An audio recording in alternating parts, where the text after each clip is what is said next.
Hey guys, today is February 26th, 2021, and tonight we will be reading Leviticus chapter 14, Mark chapter 4:35 through chapter 5:43. We will read Psalm 53 and Proverbs 11:8. Let's jump right in. Leviticus chapter 14. The Lord spoke to Moses, saying, "This shall be the law of the leprous person for the day of his cleansing. He shall be brought to the priest, and the priest shall go out of the camp, and the priest shall look. Then, if the case of leprous disease is healed in the leprous person, the priest shall command them to take for him who is to be clean 2 live clean birds, and cedar wood, and scarlet yarn, and hyssop. And the priest shall command them to kill one of the birds in an earthenware vessel over fresh water. He shall take the live bird with the cedar wood and the scarlet yarn and the hyssop, dip them and the live bird in the blood of the bird that was killed over the fresh water. And he shall sprinkle it 7 times on him who is to be cleansed of the leprous disease. Then he shall pronounce him clean, and shall let the living bird go into the open field. And he who is to be cleansed shall wash his clothes and shave off all his hair and bathe himself in water, and he shall be clean. And after that he may come into the camp, but live outside his tent 7 days. And on the 7th day he shall shave off all of his hair from his head, his beard, and his eyebrows. He shall shave off all of his hair, and then he shall wash his clothes and bathe his body in water, and he shall be clean. And on the 8th day he shall take 2 male lambs without blemish, and 1 ewe lamb a year old without blemish, and a grain offering of 3/10 of an ephah of fine flour mixed with oil, and 1 log of oil. And the priest who cleanses him shall set the man who is to be cleansed and all these things before the Lord at the entrance of the tent of meeting. And the priest shall take 1 of the male lambs and offer it for a guilt offering, along with the log of oil, and wave them for a wave offering before the Lord. And he shall kill the lamb in the place where they killed the sin offering and the burnt offering, in the place of the sanctuary. For the guilt offering, like the sin offering, belongs to the priest. It is most holy. The priest shall take some of the blood of the guilt offering, and the priest shall put it on the lobe of the right ear of him who is to be cleansed, and on the thumb of his right hand, and on the big toe of his right foot. Then the priest shall take some of the log of oil, and pour it into the palm of his own left hand, and dip his right finger in the oil that is in his left hand, and sprinkle some oil with his finger 7 times before the Lord. And some of the oil that remains in his hand the priest shall put on the lobe of the right ear of him who is to be cleansed, and on the thumb of his right hand, and on the big toe of his right foot, on top of the blood of the guilt offering. And the rest of the oil that is in the priest's hand he shall put on the head of him who is to be cleansed. Then the priest shall make atonement for him before the Lord. The priest shall offer the sin offering to make atonement for him who is to be cleansed from his uncleanness. And afterward he shall kill the burnt offering. And the priest shall offer the burnt offering and the grain offering on the altar. Thus the priest shall make atonement for him, and he shall be clean. But if he is poor and cannot afford so much, then he shall take 1 male lamb for a guilt offering to be waved, to make atonement for him, and 1/10 of an ephah of fine flour mixed with oil for a grain offering, and a log of oil. Also 2 turtle doves or 2 pigeons, whichever he can afford. The one shall be a sin offering, and the other a burnt offering. And on the 8th day he shall bring them for his cleansing to the priest, to the entrance of the tent of meeting before the Lord. And the priest shall take the lamb of the guilt offering and the log of oil, and the priest shall wave them for a wave offering before the Lord.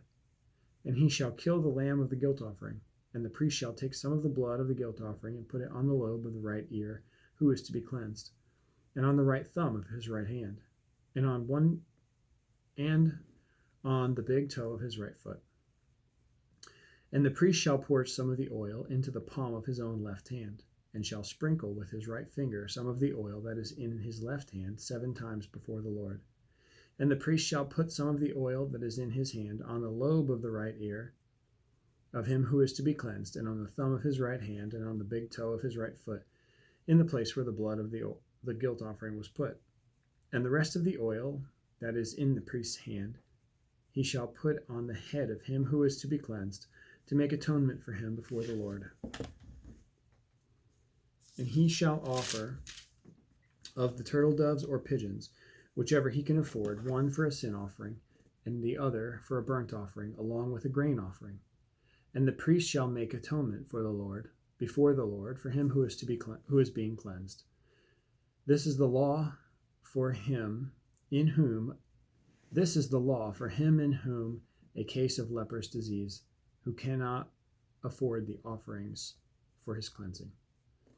The Lord spoke to Moses and Aaron, saying, when you come into the land of Canaan, which I will give you for a possession, and I put a case of leprous disease in the house in the land of your possession, then he who owns the house shall come and tell the priest, there seems to me to be some case of disease in my house. Then the priest shall command that they empty the house before the priest. Let's read that part again. Then the priest shall command that they empty the house before the priest goes to examine the disease, lest all that is in the house be declared unclean. And afterward the priest shall go in to see the house, and he shall examine the disease. And if the disease is in the walls of the house with greenish or reddish spots, and if it appears to be deeper than the surface, then the priest shall go out of the house to the door of the house, and shut up the house 7 days. And the priest shall come again on the 7th day, and look. If the disease has spread in the walls of the house, then the priest shall command that they take out the stones in which is the disease, and throw them into an unclean place outside the city. And he shall have the inside of the house scraped all around, and the plaster that they scrape off they shall pour out into an unclean place outside the city. Then they shall take other stones and put them in the place of those stones, and he shall take other plaster and plaster the house. If the disease breaks out again in the house, after he has taken out the stones and scraped the house and plastered it, then the priest shall go and look. And if the disease has spread in the house, it is a persistent leprous disease in the house. It is unclean. And he shall break down the house, its stones, its timber, and all the plaster of the house, and he shall carry them out of the city, to an unclean place. Moreover, whoever enters the house while it is shut up shall be unclean until the evening. And whoever sleeps in the house shall wash his clothes, and whoever eats in the house shall wash his clothes. But if the priest comes and looks, and if the disease has not spread in the house after the house was plastered, then the priest shall pronounce the house clean, for the disease is healed. And for the cleansing of the house he shall take 2 small birds with cedar wood and scarlet yarn and hyssop, and shall kill one of the birds in an earthenware vessel over fresh water, and shall take the cedar wood and the hyssop and the scarlet yarn along with the live bird, and dip them in the blood of the bird that was killed, and in the fresh water, and sprinkle the house 7 times. Thus he shall cleanse the house with the blood of the bird, and with the fresh water, and with the live bird, and with the cedar wood and hyssop and scarlet yarn. And he shall let the live bird go outside the city into the open country. So he shall make atonement for the house, and it shall be clean. This is the law for any case of leprous disease, for an itch, for a leprous disease, in a garment or in a house, and for a swelling or an eruption or a spot, to show when it is unclean and when it is clean. This is the law for leprous disease. Mark 4:35 through 5:43. On that day when evening had come, he said to them, "Let us go across the other side." And leaving the crowd, they took him with them in the boat, just as he was. And other boats were there with him. And a great windstorm arose, and the waves were breaking into the boat, so that the boat was already filling. But he was in the stern, asleep on a cushion. And they woke him and said to him, "Teacher, do you not care that we are perishing?" And he awoke and rebuked the wind and said to the sea, "Peace, be still." And the wind ceased, and there was a great calm. He said to them, "Why are you so afraid? Have you still no faith?" And they were filled with great fear and said to one another, "Who then is this, that even the wind and the sea obey him?" They came to the other side of the sea, to the country of Gerasenes. I'm not sure how to say that. Gerasenes. And when Jesus had stepped out of the boat, immediately there met him out of the tombs a man with an unclean spirit. He lived among the tombs, and no one could bind him any more, not even with a chain, for he had often been found with shackles and chains, but he wrenched the chains apart. He broke the shackles in pieces. No one had the strength to subdue him. Night and day among the tombs and on the mountains, he was always crying out and cutting himself with stones. And when he saw Jesus from afar, he ran and fell before him, and crying out with a loud voice, he said, "What have you to do with me, Jesus, Son of the Most High God? I adjure you by God, do not torment me." For he was saying to him, "Come out of the man, you unclean spirit." And Jesus asked him, "What is your name?" He replied, "My name is Legion, for we are many." And he begged him earnestly not to send them out of the country. Now a great herd of pigs was feeding there on the hillside, and they begged him, saying, "Please send us to the pigs, let us enter them." So he gave them permission, and the unclean spirits came out and entered the pigs, and the herd, numbering about 2,000, rushed down the steep bank into the sea and drowned in the sea. The herdsmen fled and told it in the city and in the country, and people came to see what it was that had happened. And they came to Jesus and saw the demon-possessed man, the one who had the legion, sitting there, clothed and in his right mind, and they were afraid. And those who had seen it described to them what had happened to the demon-possessed man and to the pigs. And they began to beg Jesus to depart from their region. As he was getting into the boat, the man who had been possessed with demons begged him that he might be with him. And he did not permit him, but said to him, "Go home to your friends and tell them how much the Lord has done for you, and how he has had mercy on you." And he went away and began to proclaim in the Decapolis how much Jesus had done for him, and everyone marveled. And when Jesus had crossed again in the boat to the other side, a great crowd gathered about him, and he was beside the sea. Then came out one of the rulers of the synagogue, Jairus by name, and seeing him fell at his feet and implored him earnestly, saying, "My little daughter is at the point of death. Come and lay your hands on her, so that she may be made well and live." And he went with him. And a great crowd followed him and thronged about him.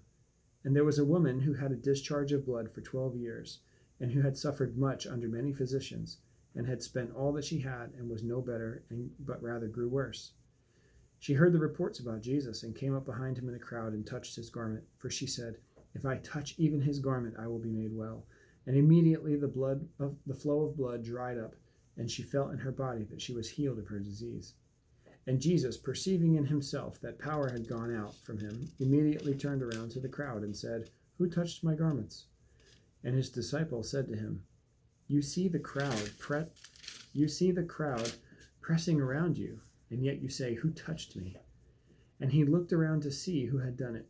But the woman, knowing what had happened to her, came in fear and trembling, and fell down before him, and told him the whole truth.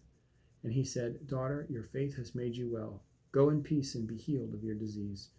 While he was still speaking, there came from the ruler's house some who said, "Your daughter is dead. Why trouble the teacher any further?" But overhearing what they said, Jesus said to the ruler of the synagogue, "Do not fear, only believe." And he allowed no one to follow him except Peter and James and John, the brother of James. They came to the house of the ruler of the synagogue, and Jesus saw a commotion, people weeping and wailing loudly. And when he had entered, he said to them, "Why are you making a commotion and weeping? The child is not dead, but sleeping." And they laughed at him. But he put them all outside, and took the child's father and mother, and those who were with him, and went in where the child was. Taking her by the hand, he said to her, "Talitha cumi," which means, "Little girl, I say to you, arise." And immediately the girl got up and began walking, for she was 12 years of age.